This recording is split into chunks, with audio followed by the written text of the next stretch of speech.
कांग्रेस नेता राहुल गांधी को लोकसभा सदस्य के तौर पर अयोग्य घोषित किया जा चुका है, यानी फिलहाल उनकी सांसदी जा चुकी है। ऐसे में सवाल है कि क्या राहुल के पास राहत मिलने की कोई कानूनी उम्मीद है या फिर उनकी मुश्किलें अभी और बढ़ेंगी। राहुल के मामले से जुड़ी हर बारीकी को समझिए इस वीडियो में। राहुल की सांसदी जाने का फैसला उन्हें मानहानि मामले में दोषी करार दिए जाने के बाद सामने आया है। लोकसभा सचिवालय की ओर से जारी नोटिफिकेशन में कहा गया है कि राहुल का अयोग्यता संबंधी आदेश 23 मार्च से प्रभावी होगा। इसमें ये भी बताया गया कि राहुल को संविधान के आर्टिकल 102(1)(e) और जन प्रतिनिधित्व अधिनियम 1951 की धारा 8 के तहत अयोग्य घोषित किया गया है। हम जन प्रतिनिधित्व अधिनियम को भी अच्छे से समझेंगे, लेकिन उससे पहले बात उस मानहानि मामले की कर लेते हैं जिसमें राहुल को दोषी ठहराया गया है। तो हुआ ये कि 23 मार्च को सूरत की एक अदालत ने राहुल को 2019 में दर्ज आपराधिक मानहानि के मामले में दोषी करार दिया था। ये मामला मोदी सरनेम संबंधी बयान से जुड़ा है। राहुल के खिलाफ ये मामला उनकी उस कथित टिप्पणी को लेकर दर्ज किया गया जिसमें उन्होंने कथित तौर पर चोरों और मोदी सरनेम का जिक्र किया था।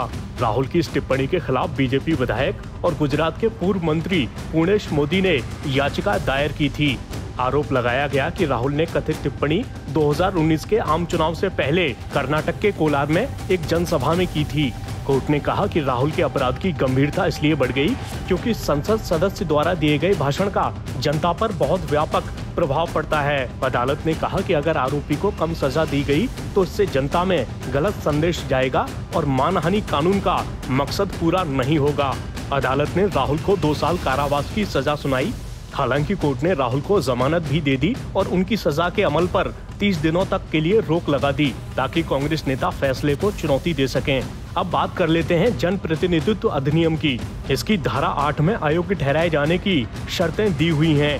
धारा 8(1) यानी धारा 8 के पहले हिस्से में कुछ स्पेसिफिक अपराधों को शामिल किया गया है जिनका दोषी पाए जाने पर किसी को अयोग्य घोषित किया जा सकता है, जैसे 2 समूहों के बीच दुश्मनी को बढ़ावा देना, रिश्वत लेना या फिर चुनाव में अपने प्रभाव का गलत इस्तेमाल करना। धारा 8 के दूसरे हिस्से के मुताबिक किसी को जमाखोरी, मुनाफाखोरी, खाने पीने की चीजों में मिलावट करने या फिर दहेज निषेध अधिनियम के तहत दोषी ठहराए जाने और कम से कम 6 महीने की सजा मिलने पर अयोग्य घोषित किया जा सकता है। धारा 8 के तीसरे हिस्से की बात करें तो अगर किसी व्यक्ति को किसी अपराध का दोषी पाया गया और उसे 2 साल या उससे ज्यादा की सजा मिलती है तो उसे अयोग्य घोषित किया जा सकता है। अयोग्यता सजा की अवधि पूरी होने के 6 साल बाद तक जारी रहेगी। ऐसे में अगर मानहानि मामले में ऊपरी अदालत से राहुल की दोष सिद्धि पर रोक नहीं लगती या उसे खारिज नहीं किया जाता तो वो 8 साल तक चुनाव लड़ने के लिए अयोग्य हो जाएंगे। इसमें 2 साल सजा की अवधि के होंगे और 6 साल उसके बाद के। न्यूज एजेंसी पीटीआई ने भी चुनाव आयोग के एक पूर्व वरिष्ठ अधिकारी के हवाले से बताया है कि ऐसी सूरत में राहुल 8 साल के लिए लोकसभा और विधानसभा चुनाव लड़ने के लिए अयोग्य हो जाएंगे। ऐसे में अब राहुल की सारी उम्मीदें ऊपरी अदालत पर ही रहेंगी, भले ही वो सूरत कोर्ट के फैसले का मामला हो या फिर उनकी सांसदी जाने का। जानकारों का मानना है कि अयोग्य ठहराए जाने के फैसले को पलटा भी जा सकता है अगर कोई ऊपरी अदालत किसी की दोष सिद्धि पर रोक लगा देती है या दोषी ठहराए गए व्यक्ति के पक्ष में फैसला देती है। अगर राहुल को ऊपरी अदालत से कोई राहत नहीं मिलती तो उन्हें लुटियन दिल्ली में स्थित सरकारी बंगला भी खाली करना पड़ सकता है।